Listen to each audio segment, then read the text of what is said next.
If you have people that are excited about crypto and you're not able to push past your own fears of, Mm-hmm. taking a risk or being rejected to get that, they're going to give it to someone Mm. else.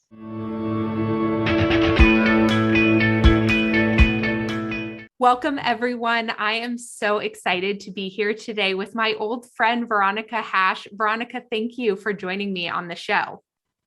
Oh, thank you so much for having me. I'm super excited to be here. This is awesome. So I'm excited to have you just because of the human that you are. And I know Hmm. sort of the work that is at your core. But I was really excited to hear about this new role that you have just taken on. And so just tell everyone a little bit about what it is that you do, what role you're in, and sort of what brought you to that.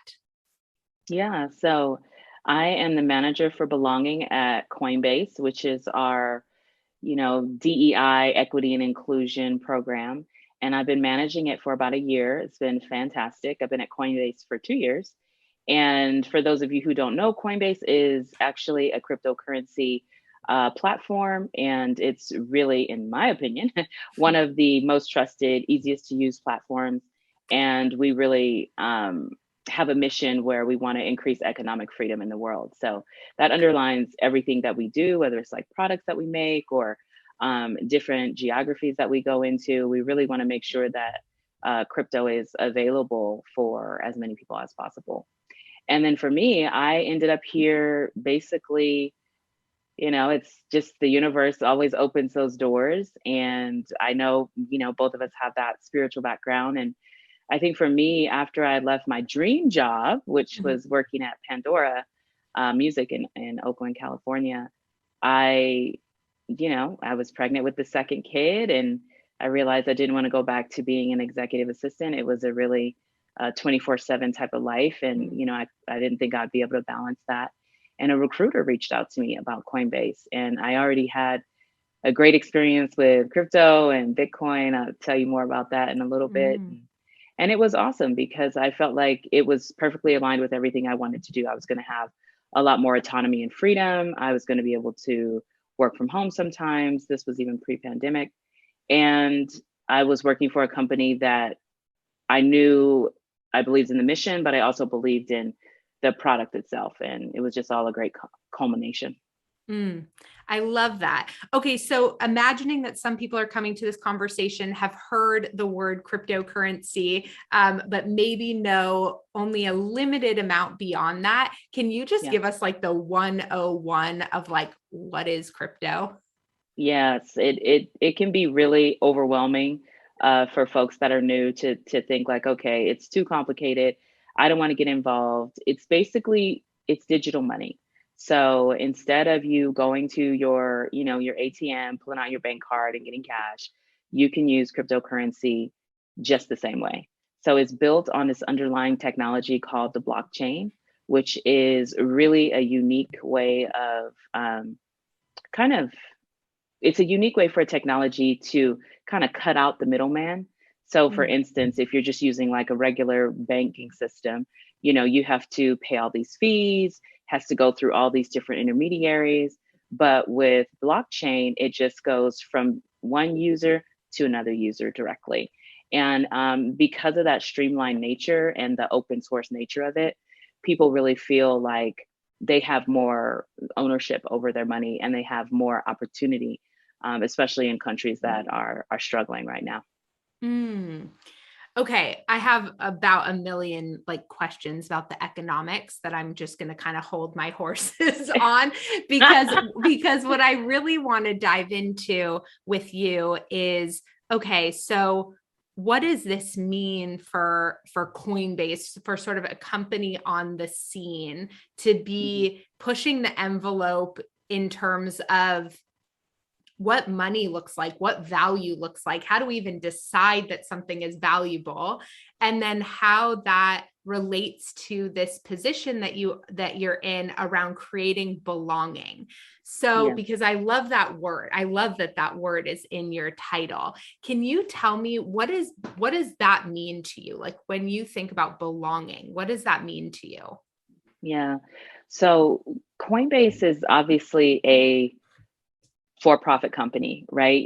We are building products that ultimately we want to increase economic freedom in the world, but also too, we're a business. So, Mm-hmm. we have to think about the bottom line, and we have to really make sure that the technology that we build and the people that we bring in actually help us advance towards those causes.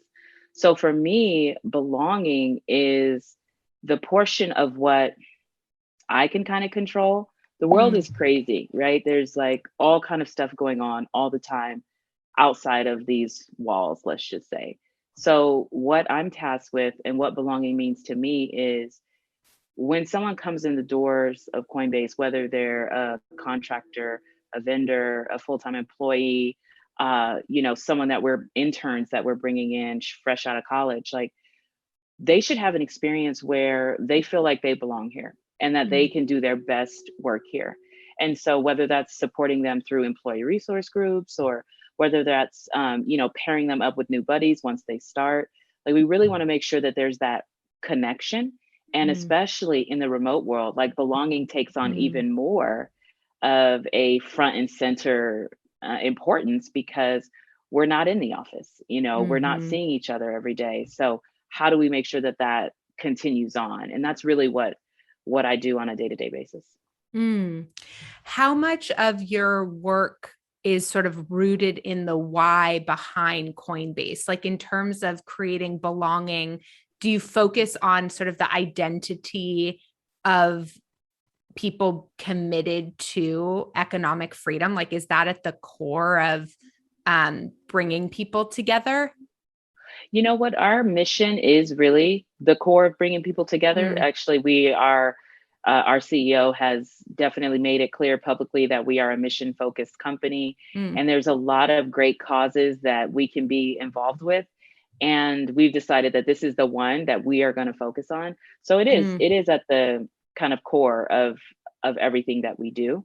I think where the little differentiation lies is that once you are here and you're working here, you don't always feel like you're necessarily attached to the mission, right? You're like, you got to do reports, you might be doing coding, so it's like, how do you keep that mission first, kind of mindset? And I think that's where our program comes in. And also our Coinbase Giving program comes in because it reminds people like, okay, there's a real human side behind everything that we're doing. And it's good to have that reminder. I feel like when you're so busy and your head's down just trying to get the work done. Yeah, I think it's really interesting, like mission focused for profit businesses and the role that they can play in doing good. I feel like when I was graduating college, it was kind of like, well, if you want to do good things in the world, you go into nonprofit, and otherwise all these other sectors, you're going to probably be partially destroying the world. And that has really changed. Like that has really changed in so many ways. And so it's fascinating to me when I think about a company who is really sort of like rooted in a powerful mission that is about more than the bottom line. And they have to balance that with the bottom line needs of being a for-profit company. And then sort of how they decide, okay, to set up programs like, Coinbase Giving and partnerships with other nonprofits, like sort of when they decide what's going to be a part of their like core ethos versus done sort of in partnership or in their giving through other departments.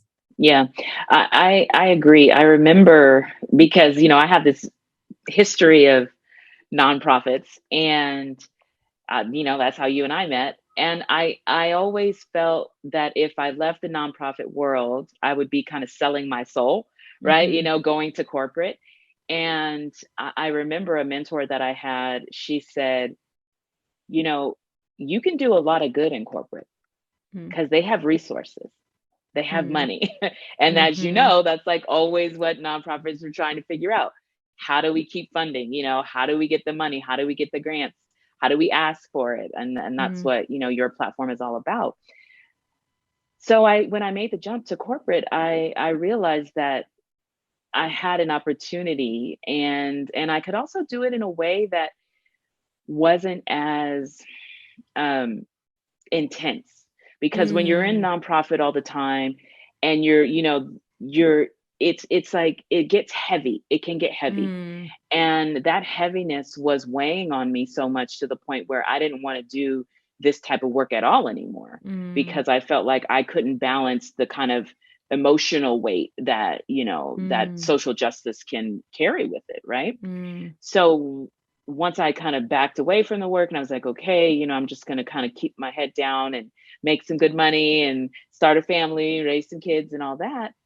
And then when the opportunity came back up through Coinbase to start looking at belonging and inclusion and diversity, I realized, oh, okay, I can do it through this mm, other vehicle, mm. and I can still be as effective, maybe if not more, because I'm in the room and I'm in the environments with those folks that have all of those resources. Mm.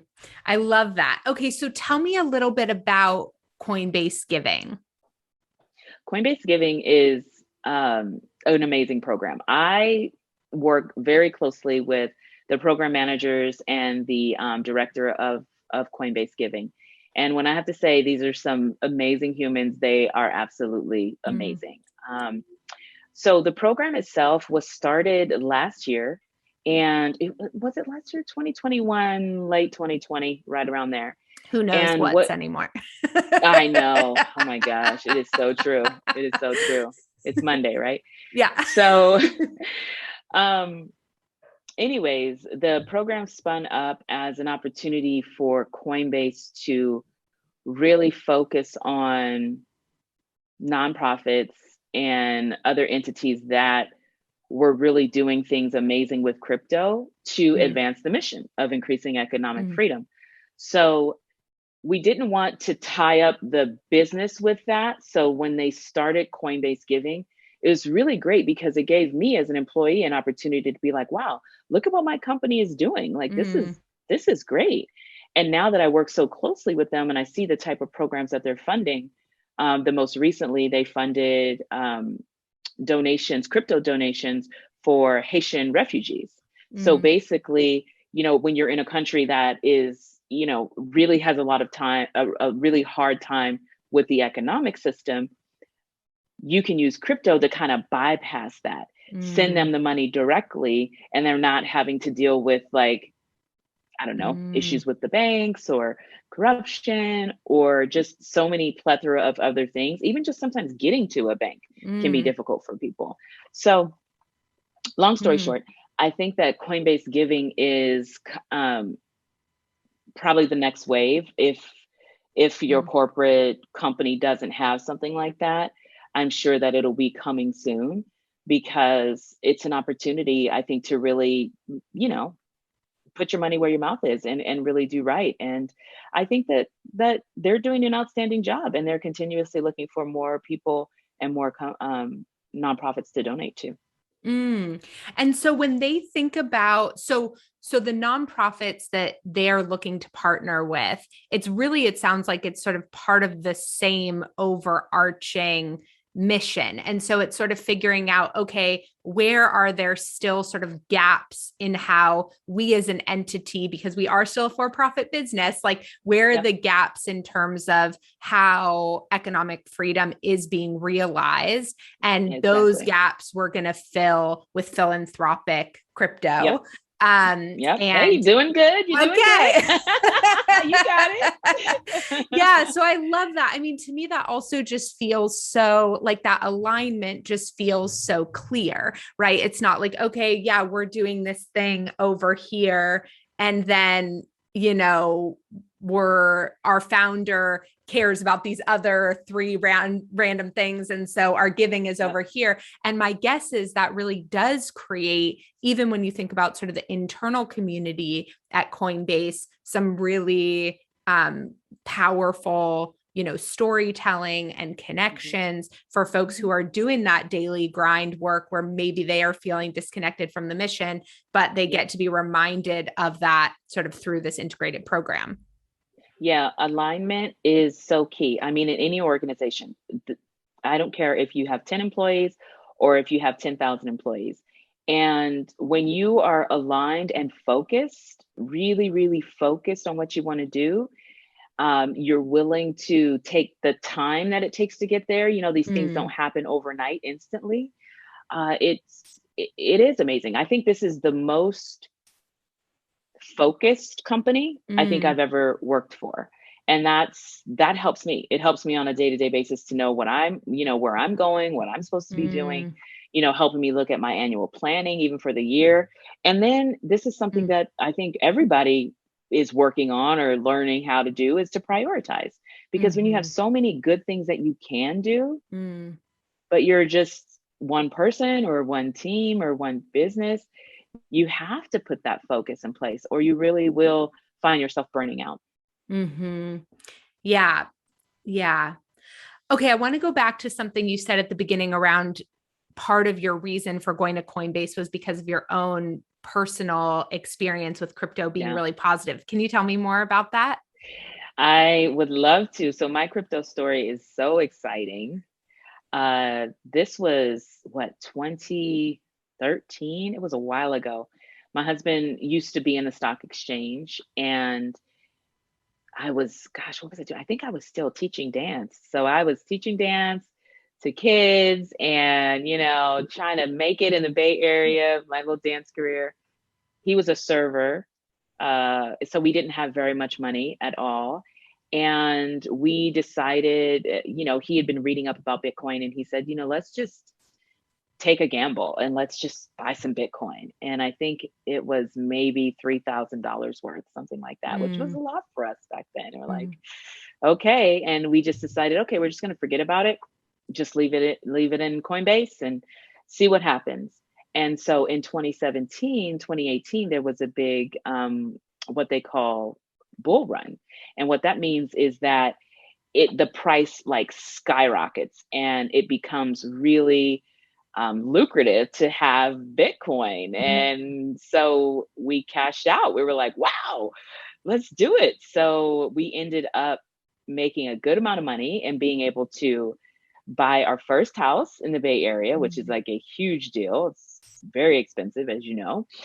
And then we had saved a couple of them. We'd saved a couple of Bitcoin. And then we bought, when it drops down, right? That's the bear market, when it drops down. And that's when like the panic sets in and people are like, oh my gosh, it's like, crash down the cliff. But we just bought it really low again at the bottom. And then we just rode it back up. And then it happened again. And we sold again and we got a bigger house. So, and now we're, in our third house, and it's really amazing to me because I was never an investor. I barely had a savings account. I was a starving artist for sure. And so years later, to be at the place where I am because of a small investment in, cryptocurrency, it's just mind blowing. So that's why when Coinbase, it became an opportunity for me to work here, I absolutely knew that this was the right place for me. That's amazing. So for people who say like, oh, I missed it, like I missed the opportunity with crypto, what would you say to that? So no, you didn't. Here's the deal. There's a lot of different cryptocurrencies besides Bitcoin. Bitcoin is like expensive. Okay. I think it's like $41,000 today for one Bitcoin. So yeah, most people don't have that laying around. You don't have to buy a whole Bitcoin. You can buy part of it, but there's also other cryptocurrencies that are much more affordable. So especially if you just like download the Coinbase app and you take a look and see what other kind of cryptocurrencies are within your budget, and they're going to move. There's some that are meme coins or whatever, like Doge, and it's not really going to make you that much money. But there's other ones that have the potential to really be lucrative in the next couple of years. So it's not too late. Definitely not too late. Okay, so I appreciate that, and I want to connect this back to what I think you said before, which is that Coinbase is like those companies, anyone they're going to find on the Coinbase app has been vetted by Coinbase. So there's a certain amount of security, because I think that's one of the like uncertain things, right? For folks is they're like, I don't know, or like I'm on the more conservative side financially, right? And So we definitely should have. I mean, my husband was like asked to mine Bitcoins back in the day and turned it Wow. down. And I'm just like, oh my God. But, you know, we're not going to live in the past. We're not going to live in the past. But that was even way before me. Okay. So I've just decided in my mind that if he had done that, it would have set him on a different life trajectory and he would have never met me. And I'm better than the Bitcoin. You are so much better than the Bitcoin. I agree. This is how I rationalize this. I like it. I know. Think of it that way. But I love the idea of thinking about, okay, there are actually, just for people to sort of understand that, like, yes, there's lots of cryptocurrencies, and then, but having a sort of, you know, partnership or account with a company like Coinbase, that really helps sort of secure the portfolio of options that you're looking at. And then just like anything, like with stock, like, yeah, there are penny stocks, and then there are stocks that have the potential to bring in a lot more money. And there are super expensive stocks like Google and Amazon that might be out of your range, but it doesn't mean everything is out of your range. And so, I love that. That's totally it. I think you just really nailed it.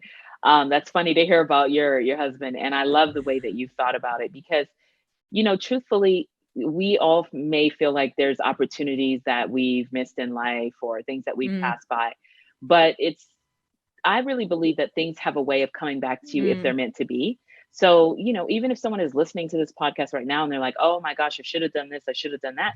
Well, do it now. You know, you don't just do it now, start now. And that's really with anything in your life, right? It doesn't matter if it's cryptocurrency or, you know, you want to travel more or you want to start a family or, you know, just start putting yourself on the path to where you want to be and you'll get there. Yeah, I love that.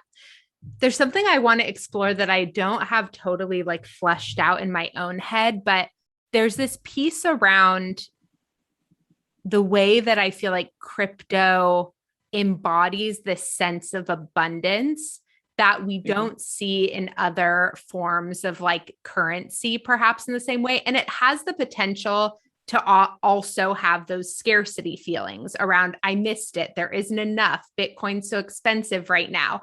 But I think what's so interesting about the rise of crypto is just like this rise in assets, like this rise in wealth and I think sometimes what can hold back the nonprofit sector so much is this belief that there's such a fixed amount of opportunity. You know, there's so much of the nonprofit kind of mindset that is stuck based on how like foundations fund, and so it's like, okay, the foundation funds a set amount of money every year. And that's it. And so we orient so many of our other fundraising practices around that set of beliefs. But like what we see with individual giving is just not the same at all. We see generosity rise, we see the potential market for nonprofit fundraising increase. And crypto to me represents like, as we've seen this like boom in the economics, right? In terms of personal wealth, to me, that also really indicates the potential for a boom in the funding, in the amount of funding available to the nonprofit sector. If folks can start to see past like the fixed number mindset. And I'm just curious what you think about that. I think that it also ties really nicely to what you were saying about the fear, right? So the fear of, is this a safe place for me to go and fundraise? Is this a safe place to try and get money from? There's a safety in what you've already done before. The foundation, you just go to them. You may have been even working with the same person for years. They're going to give you that amount and you can just kind of not have to live in the fear and the anxiety of the unknown.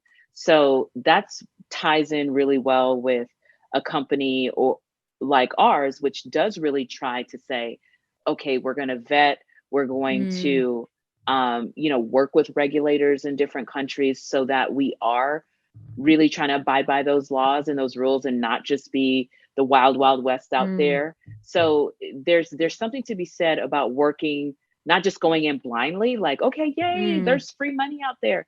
Like, yeah, there's money out there, but you still want to be wise with who you partner with, because at the end of the day, if you partner with someone that's unscrupulous in the cryptocurrency world, Mm, then eventually whatever it is, your people that you're serving or whoever you're trying to help through your nonprofit are going to be affected.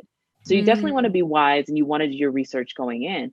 But I think that there is abundance here. And I think it's mm, kind of like, on one hand, you have the wisdom to really make sure you're working with the right people. But on the other hand, you do have to have a little bit of like willing to take a risk and mm, willing to just try. And that's at the root mm, of like fundraising anyways, right? Because you have mm, to take a risk and try, or you lose, you run the risk of, you know, running out of resources, mhm, and it is a shift in mindset. And I think mm, that if folks are more willing to at least just do the research, at least just start looking into mm. it, I think they'll be pleasantly surprised to see that there's a lot of good, that a lot of people that are doing good with cryptocurrency, and they would be happy to partner with them. Hmm. Yeah, I love that. And we're seeing, in the tech space, growing partnerships around, making it easy for nonprofits to accept crypto. Although crypto is kind of inherently, the point is it's easy Yes. to Yes, transfer money. So, but even easier to even understand it, I think, which is always exactly. helpful. Yeah. Yeah, yeah. So my interesting question would be, because I know that you said that you do have a good amount of women and those identifying as women as your guests on the show. So do you think there's anything inherently that may be more challenging for women in particular Mm, with crypto? Because if the mm, majority of the women, the majority of the fundraising in these nonprofit organizations is being done by women, then we want to make sure that we're talking about and addressing that issue so that they're increasing their comfort level to even go into the room and ask for those cryptocurrency donations. Such a good question. I think this relates to a lot of other, like, this isn't unique to crypto, but I think in general, the perfectionism tendencies that we see in women leaders in the space and the desire to know, to feel like an expert in any area that they bring up in conversation is a trend that we definitely see. I do a lot of work with fundraisers around releasing perfectionism and sort of figuring out how to show up into fundraising conversations aligned in your highest values and looking for alignment from your donors. But recognizing that perfectionism is an illusion. But we see this all the time with stock donations, right?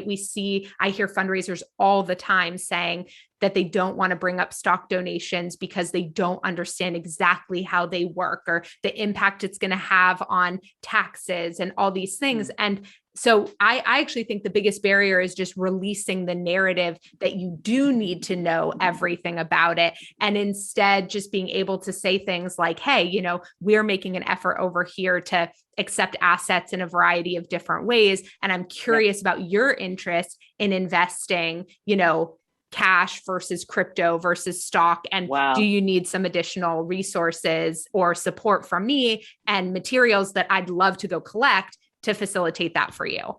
Oh my gosh, releasing perfectionism. Yes, I like to call myself a recovering Me perfectionist because, too. oh my gosh, it is so true.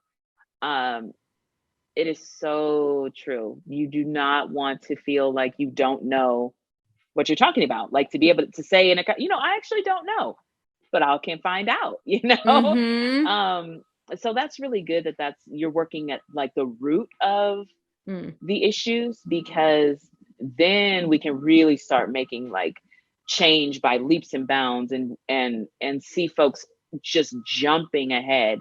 I think that that's important, not only in fundraising but just really in any field. It's that mentorship, right? It's that coaching. It's helping you get past your own sort of blind spots and baggage that we just carry around with us, for sure. So absolutely, Yeah, that's good. totally. And I feel like so many of those things go unexamined by us, like we go into the room and we're like, well, I should know everything about crypto before I bring it up with a donor. But when you Mm, really start to think about it, you're like, why? Like, why should you know everything about crypto? wow. Like, if you ask your friend to go to dinner do you need to have, before you make that ask, a list of restaurants and like their distance from them and exactly what's on the menu and like the hours that they're open, and like give them some whole big spreadsheet of like the options and no, you don't. You can say like, hey, are you interested in going to dinner? And then let's figure out that other piece later. But there are certain things, particularly where money is concerned, because money brings up so much deep vulnerability, which is what landed me in this work really, was that I was coaching, I was doing executive coaching for women while I was personally fundraising. And when I took that step back and realized like, what are some of the most vulnerable daily experiences that I'm having? They were in fundraising conversations. And I just felt like, where is there the space to talk about that, to say, hey, like talking about money, asking for things as a woman, the woman piece plays into that a lot, right? Like peacekeeping, cooperation, all the things we're biologically programmed. And then we've been told for generations and generations, women, that it's inappropriate to talk about money.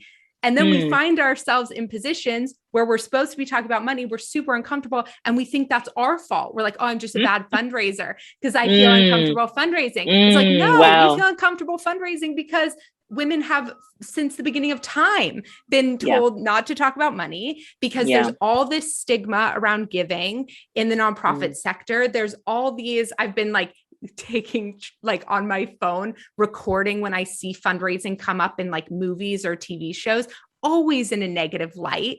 Like I call it like fundraising in the wild, but there's always like this little stigma, this little negative connotation around fundraising. And it's like, that's why we feel the way that we feel. And so you don't need to go into a conversation totally knowing everything about crypto. You need to go into that conversation recognizing that bringing up crypto is not doing anything wrong. It's giving your donor an opportunity to explore other ways of giving and investing in their values. That is brilliant. The fundraising, the vulnerability. That's just the truth. I think that vulnerability has played a really big role in my personal growth and success. Because there's something very endearing when you're willing to, kind of talk about or reveal what other people are already thinking and feeling anyways. And it creates a connection, which is what is part of fundraising, right? Making that connection. And I was speaking with a young entrepreneur, and I was talking with her about fundraising, and I actually, gave her your podcast and your links and stuff that you sent me.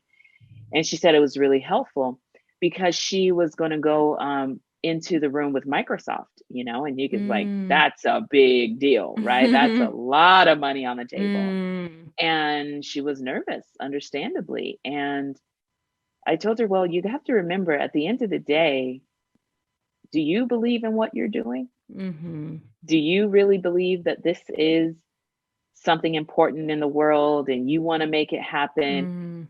Then that is what you lead with. Don't worry about not having all the other things. And like, this is your passion and this is what you believe in, and like letting that vulnerability out rather than just feeling like you have to have the spreadsheets, you have to have the data. Yeah, you need to have that stuff too. But it's that connection that resonates with people and gets them to open up their wallets and to donate. So I'm a big fan of vulnerability in all areas. Yeah.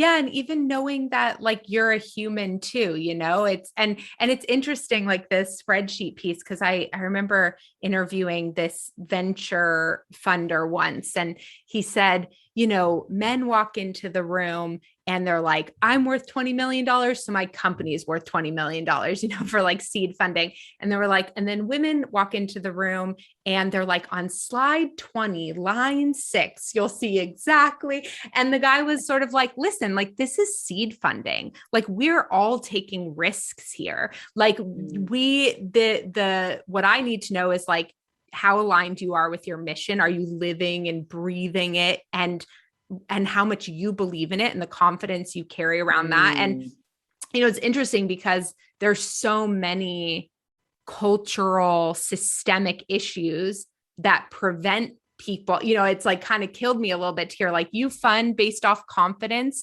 Cause like there are certain people who are going to present much more confidently, particularly by your standards of confidence. And that's going to continue to allocate money towards certain people and not towards others, which is a whole other issue. But I think for my sort of zone of impact, it's really focusing on, okay, how do, we help sort of elevate the voices and the experiences of other people so that they can walk into the room and not talk about, slide 20, line 6, but be able to sort of live in alignment with everything else.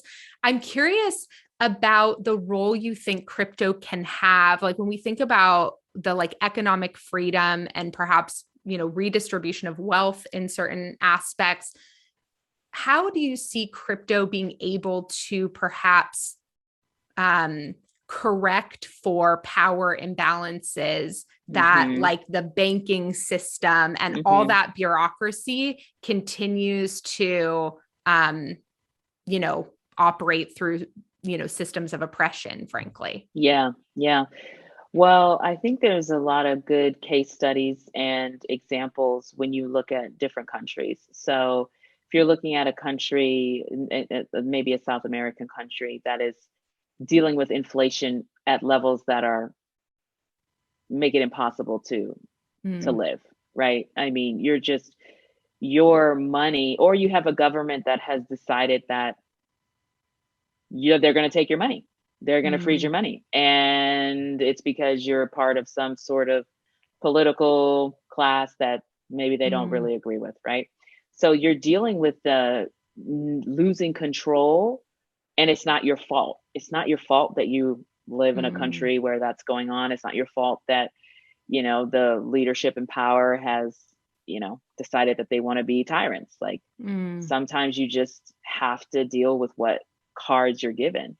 So cryptocurrency cuts out all of those people who might be getting their hands in the pockets and wheeling and dealing behind the scenes, and makes you the owner, the broker of your own wealth.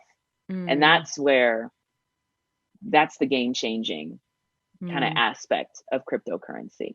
And some countries are getting wise to that. There's countries that are saying, hey, we are going to actually make it really easy for people to use crypto. We're going to, make it a legal tender in the entire country. And it's like, you're seeing in some of these places where they've had so many difficulties with a traditional system, people saying, okay, well, that doesn't work. Let's try something different. And they're getting good results. Wow. I really like what you said before too. And I think it relates to this piece around risk. I do think too many nonprofits, and I think this is related to fears around rejection and, back to that perfectionist piece, but continue to do the same types of fundraising activities year after year. But I bet they could even find a donor who would help fund a like crypto initiative, whether that's a fundraising, and because the donors are excited about what's happening in this space too. And there are certain donors who really love investing in innovation and like riskier opportunities because of the exponential potential, that's possible. Yeah, when you said exponential potential, it's absolutely true. I think if you, have an opportunity to kind of poll your donors and find out those who are interested in the crypto space, and even just having like a round table or something. And before you even get into the ask, like finding out what are they interested in, get the conversation going, and then you can go back to the table and come up with some great plans for the actual fundraising portion of it. But knowing your donors, that's great. That's key, because if you have people that are excited about crypto and you're not able to push past your own fears of taking a risk or being rejected to get that, they're going to give it to someone else. Yeah, I love that. And I think the other thing, I'm imagining the fundraiser being like, oh, but how could I do a roundtable when I'm not an expert in crypto? And but the thing I would encourage people to do is like collect questions and do exactly as Veronica is suggesting. And then if your donors are interested in learning more about crypto, like if they're not there yet, you can bring in an expert to talk about that. And that's just another resource you're providing. And you don't have to Yeah. be, the expert in that, which I think is so important. So before we have to wrap up, I'm just curious, I want to hear a little bit about how this move into this role and even your work in crypto, how does that impact you as a working mom, and even your own perhaps experience with or relationship to money and cryptocurrency, and how you think about talking to your girls about wealth in that way? I'm just curious all the ways it sort of impacted you to be in this new world. Yeah, it's changed my life. I mean, it's literally changed my life. I think about money differently. I think about investing differently. I used to be a person that was very afraid of taking a risk when it came to money because I didn't have a lot of money. So I really wanted to keep it close to the vest. And now I've become someone who has a higher tolerance for risk, smart risks, but still a higher tolerance for risk because I've seen the reward, and I know it's there. And I don't watch the stock market. I just don't. Like, I don't want to take the roller coaster ride of emotions. So I just put the money in there, and I just go on about my day-to-day life. And when it comes to the way it's impacted my family, I mean, first of all, just being able to provide a quality of life for my children that I would have never been able to do before. I'm able to put the girls in private school, able to make the choice to say, do we want to do the public school down the street, or do we want to go and pay for something that we feel like is going to be more aligned to our values and providing the education that we want, or just even being able to enjoy life more, right? Like being able to travel, and all these doors open up when you have money. It's true. It doesn't make you like perfect, and it doesn't give you all the happiness. It's just another resource to achieve what you want in life. And for me, what I want in life is I want to be happy. I want to be a great mom. I want to like love my husband until we're old and gray. I want to take care of my parents.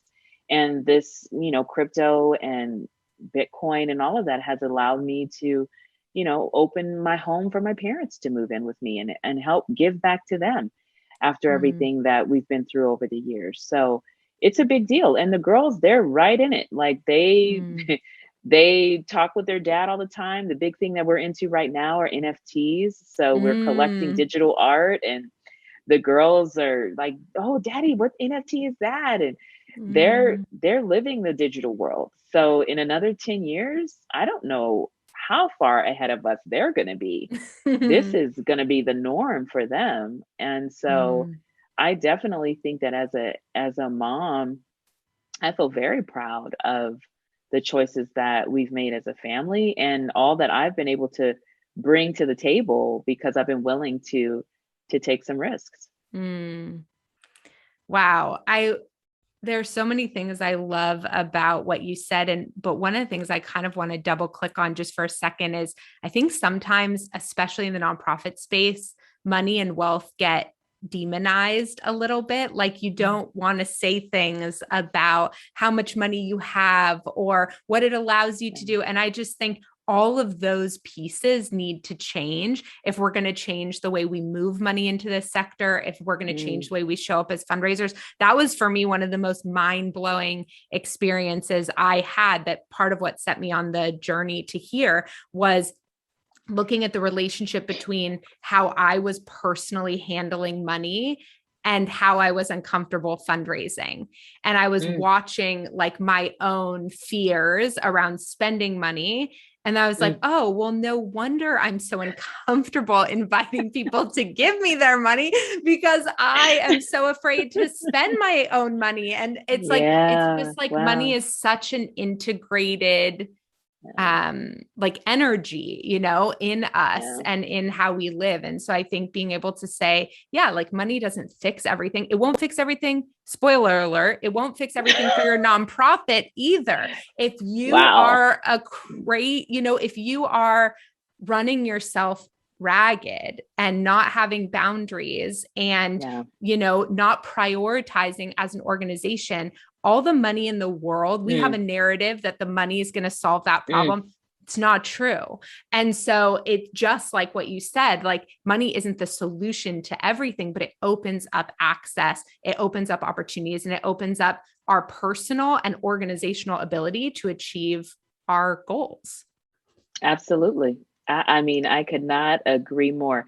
There's something to be said about being afraid of prosperity, right? Mm, And I mean, I've even gone through this with this house that we built because our company went public last year, which was amazing. And so many of us got a big payout. And it was like, well, what's important to us? Our mm, home and investing in it and making it like this beautiful, comfortable, designed, artistic, all of the things that we are. And it was really hard to just like, mm, okay, what are people going to think? Are they going to think we're doing too much and we're all mm, extra and everything? And well, maybe they will, but we're happy, you know? mm, And whether we have, 3,500 square feet or whether we have 500 square feet, we're still the same people. We're still going to mm, open our doors and welcome people in and love them and give them a great time. mm. But now we just get to do it in a little nicer way. And I'm not mad about that. But it's a mind shift. It really is. Totally. Even today, to just be able to be Yeah. like, yeah, we've been blessed. Like, Mm, this is the abundance that I asked for and prayed for mm, and cried over for many years. And now it's here. And now I'm going to be like, oh no, this is too much. Like, mm, no, enjoy it, mm, and I think when you're in that space, it allows other people to get in that space. mm, And then all of a sudden you're surrounded by people that are sharing that same, kind of prosperity, mm. positivity, uh, attitude, and then you're able to inspire others, to keep doing it. Ooh. Okay. I want that to be kind of the last words, but tell everyone where they can find you. And then if you are interested in connecting with folks, and then I always invite people to talk about or lift up one nonprofit that they love that we sort of give a little spotlight and shout out Oh, to. cool. Oh, that's awesome. So I can be found on LinkedIn. That's probably the best way to find me, Veronica Hash. That's part of Coinbase. So you can look me up there, definitely connect, and I'm happy to chat. If I was gonna lift up one nonprofit, I would lift up um this soccer program, esports program that I've been a part of for many years. It's called eSoccer, and it's actually started out in the Bay Area, but it's all over the world now. And it's a really great program where kids get to play together in an inclusive environment, kids that have special needs, kids that don't, and they get to play soccer together and they get to learn great life skills, build lifelong relationships. And that's something that I'm really passionate about. So esoccer.org, check it out. Awesome. Okay. We'll have all the links below. And thank you so much for joining me for this conversation today. This was so much fun. Thank you for having me. I appreciate it. It was so fun.